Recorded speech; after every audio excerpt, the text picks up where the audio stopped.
Banks are collapsing. The Fed just increased interest rates by 25 points, and the 2023 housing market crash is still getting much worse. The future of the market is looking grim, with reliable indicators flashing red. Does this mean a huge catastrophe, bigger than the 2008 crisis, is underway?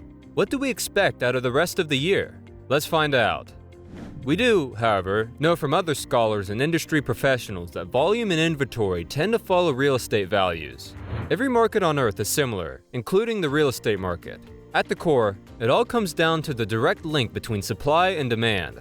So how does this actually appear in the real world?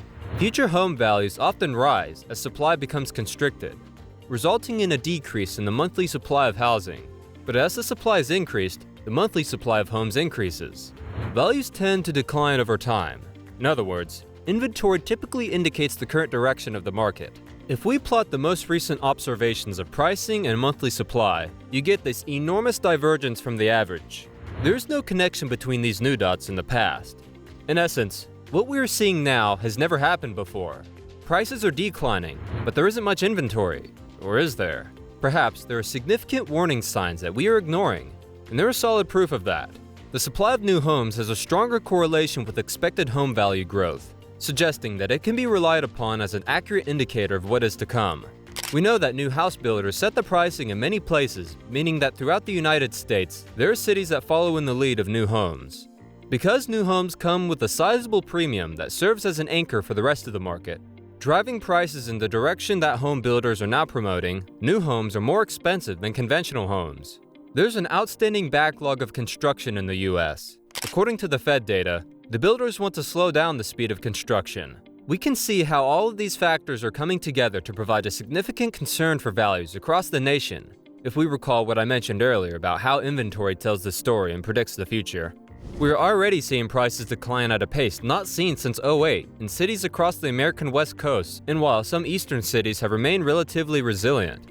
The slowdown will eventually creep into these markets as well, given the stats outlined earlier. Now, if this pace will continue is a question that everyone is trying to answer right now. If you listen to some of the top voices in real estate, they say that the market has found the bottom and it's only up from here. Most bull voices focus on the fact that people have quote-unquote adjusted to higher rates. Interest rates have skyrocketed due to the increased perceived risk in the real estate sector, and the treasury spread is an important indicator to analyze the market. From a lender's perspective, mortgage rates are mostly correlated with Treasury, specifically the 10-year yield. The mortgage rate is largely based on the yield of the 10-year Treasury, but the market will push mortgage rates higher if it sees risk in the real estate markets. You can see in the last crash that we saw a massive uptick in the spread, and if we zoom out and look at today, we can see the same exact thing is happening. So the mortgage market is signaling that something isn't right, and the last time this happened, the entire house of cards fell through. On top of this, the Federal Reserve is pulling money out of the system, which is decreasing liquidity and reducing credit, and with rate hikes scheduled to keep going, there is no indication that mortgage rates will come down to the 3-4% range we have seen for the past 10+ years. So, in summary, the bears have a solid case here. The decline in housing market is expected to continue, taking over 5 years to bottom out.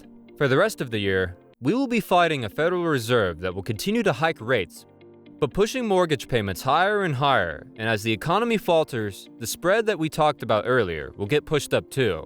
Besides these factors, we also have a large building boom that isn't slowing down despite clear indications from builders and data that sales are falling at a record pace. The same inventory indicators that have proved reliable before are now broken, and a new housing market is flashing red with inventory surging, and correlations alluding to massive price drops in the near future. While we cannot be 100% sure what the future holds, we can study history and the data out there today to paint a general picture. And right now, storm clouds are approaching on the horizon. Nearly every single indicator we've mentioned is pointing to a troubling future, one where a housing crash seems not only probable, but inevitable. Thanks for watching this video. Don't forget to like, share, and subscribe to our YouTube channel. Stay tuned.